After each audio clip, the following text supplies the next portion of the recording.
Sun டிவியோட mega hit சீரியலான கயல் serial பார்த்தீங்கன்னா இப்போ வரைக்கும் கிட்டத்தட்ட 465 எபிசோடுகளை வந்து கடந்திருக்கு. இந்த நிலையில் இந்த சீரியலோட கிளைமேக்ஸ் எப்போ வரும் அப்படின்னு சொல்லிட்டு ரசிகர்கள் ஆவலோடு காத்திருந்த நிலையில் இந்த சீரியலுக்கு எண்டே கிடையாது அப்படின்ற மாதிரியான ஒரு சூப்பரான அப்டேட்டுமே வந்து கிடைச்சிருக்கு.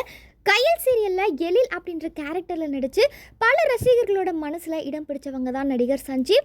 இந்த சீரியலில் கடந்த கொஞ்ச நாளாகவே சஞ்சீவ் வராதனால அவர் இதுக்கப்புறம் இந்த கயல் சீரியலில் நடிக்க மாட்டாரா, எழில் கேரக்டரை முடிச்சிட்டாங்களா அப்படின்னு சொல்லிட்டு ரசிகர்கள் பயங்கர சந்தேகத்தில் வந்து இருக்காங்க. கயல் சீரியலோட கதை பார்த்திங்கன்னா இப்போ ரொம்பவுமே விறுவிறுப்பான ஒரு கட்டத்தில் இருக்குது.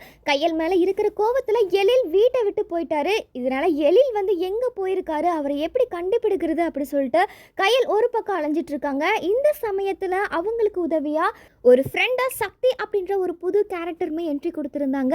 இந்த ஒரு சூழ்நிலையில தான் சீரியலில் அடுத்த ஒரு புது என்ட்ரியுமே வரப்போகிறாங்க. அது யாருன்னு பார்த்தீங்கன்னா சன் டிவியோட கண்மணி சுந்தரி சீரியலில் நடித்து ரொம்பவுமே பிரபலமானவர் தான் நடிகர் ஜிஷ்ணு.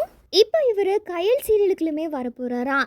ஜிஷ்ணு என்ட்ரி கொடுக்குற இந்த ஒரு விஷயம் தெரிஞ்சதுமே அப்போது எழில் கேரக்டரில் இவர் தான் நடிக்க போகிறாரா அப்படின்னு சொல்லிட்டு ரசிகர்கள் மத்தியில் பெரும் பரபரப்பாக பேசிட்டு வராங்க.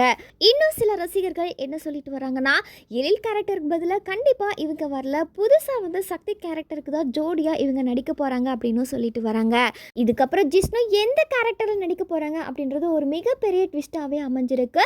ஒருவேளை எழில் கேரக்டரில் நடித்தா நல்லா இருக்குமா, இல்லை சக்திக்கு ஜோடியாக வந்தால் நல்லா இருக்குமா அப்படின்ற உங்களோட கருத்துக்களை மறக்காமல் கமெண்ட் செக்ஷனில் பதிவு பண்ணுங்கள்.